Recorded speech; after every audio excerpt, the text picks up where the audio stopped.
Hey guys, in this video I'm going to show you how to knit the Honeycomb brioche stitch.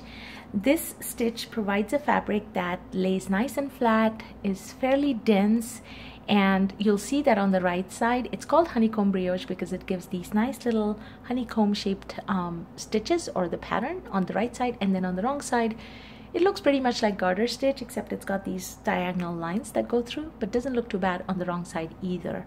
I don't have a project that I've knit up with this stitch yet to share that, but I have provided the pattern down below. I have my little cheat sheet here as well, but the pattern is typed up in the description field below.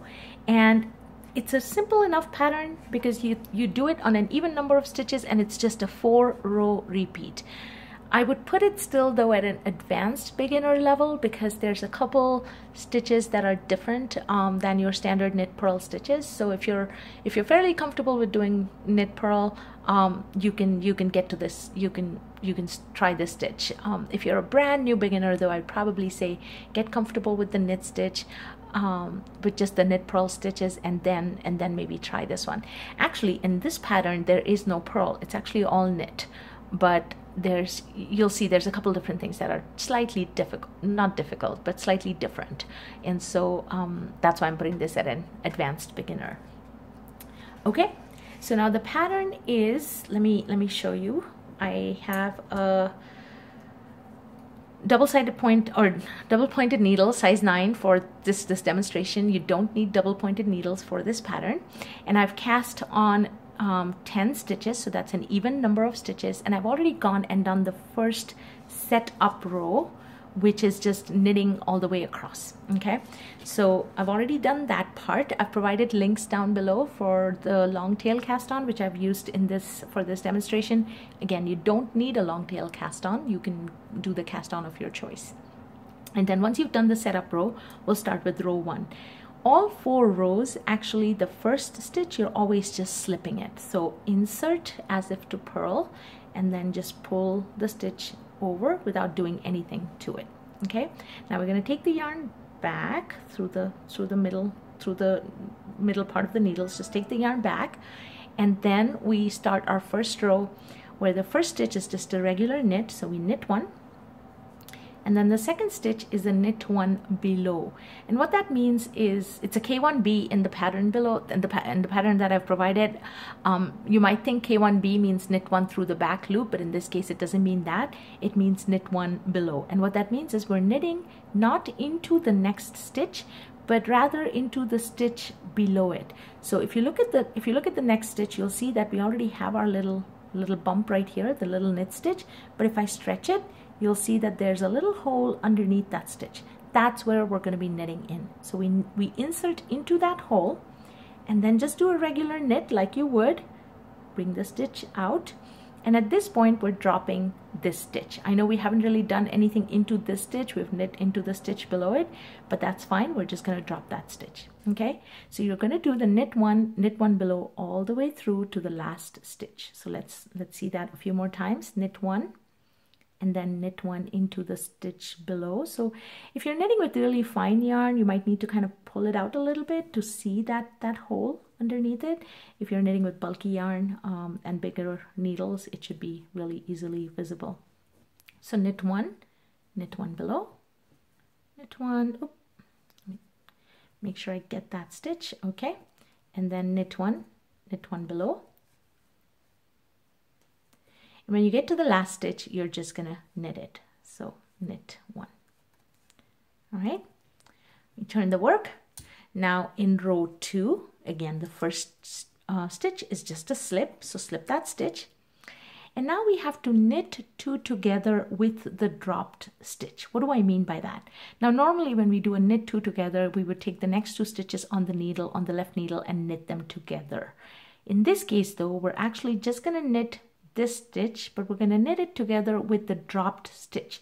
Now if you look at the stitch that's below that loop, or below that stitch, you'll actually notice that there's 2 loops, and I'm hoping it'll be visible with this yarn that I'm using, but you can see here's the stitch and here's this little extra loop that's there. This was that stitch that we had just dropped off without doing anything to it, right? Because we knit into the stitch below. So that's the loop that we're going to try and find. So once we found that loop, insert your right needle into that loop, then insert it into the stitch and knit it. Oh, of course, I forgot to bring my yarn back. So remember to bring your yarn back and insert or find the loop, insert your needle into that, then into the next stitch and knit them together. And then the next stitch is just a regular knit. So you're going to be doing this funky knit 2 together, knit 1, knit 2 together, knit 1 all the way through the last stitch, and then the last stitch you'll just knit 1. So let's see that one more time. We're knitting 2 together, but we got to find that little stitch. So if you look at the stitch and if you pry it out just a little bit, you'll see here's the main stitch and then here's the little loop, which we need, the kind of loosey loop that's sitting there. It's kind of loose, and knit it. If you're knitting with really fine yarn, then again, you might have to pry it a little bit to find that loop. So here's that loop right there. We knit those 2 together and then knit 1. And one more time, let's find that loop. It's right there. Knit 2 together, knit 1, and then the last stitch we would just knit. Okay. And now turn your work, and the next 2 rows you're pretty much doing the same thing, except the order is reversed. So we're gonna slip that first stitch, and now we're gonna knit 1 into the stitch below, and then the next stitch we're gonna knit. Okay. So in row 1 we had done knit 1 followed by knit 1 below. Now we're doing knit 1 below followed by knit 1. So again, knit 1 below, same thing. Here's your stitch, here's that hole. And once you've done that first row, that hole becomes a little bit more visible. So it's easier to find that hole for the knit 1 below. Once you've gotten past the first row.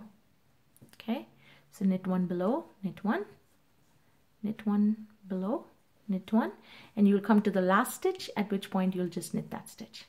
And that completes row 3. Okay. And now row 4. I forgot to mention that row 1 and row 3, they're the right side rows, and then row 2 and row 4 are the wrong side rows. And it might help when you're first starting off. Once you've knit a couple rows, just maybe put a clippy marker here on the right side so you can identify which is the right side and which is the wrong side. Just in case you put your work away and you come back. Having a clippy marker there helps. Okay, row 4, you slip the first stitch, and now you knit the next stitch, and then do that same funky knit 2 together by finding the little loop, inserting, and knit 2 together. And so knit 1, knit 2 together, knit 1,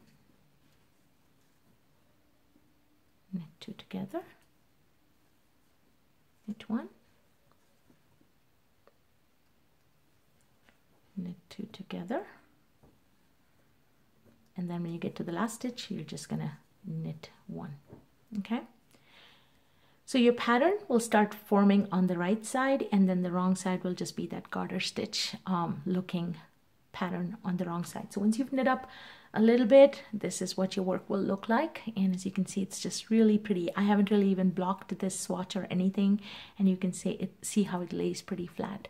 So I hope you give this one a try. And if you have any questions or comments, please leave me a comment in the comments field below. If you like the video, please hit the like button. And if you want to see more videos or have suggestions for videos, please subscribe to my channel. Please leave me a comment, but then subscribe to my channel, Knittycat's Knits. Thanks for watching and happy knitting.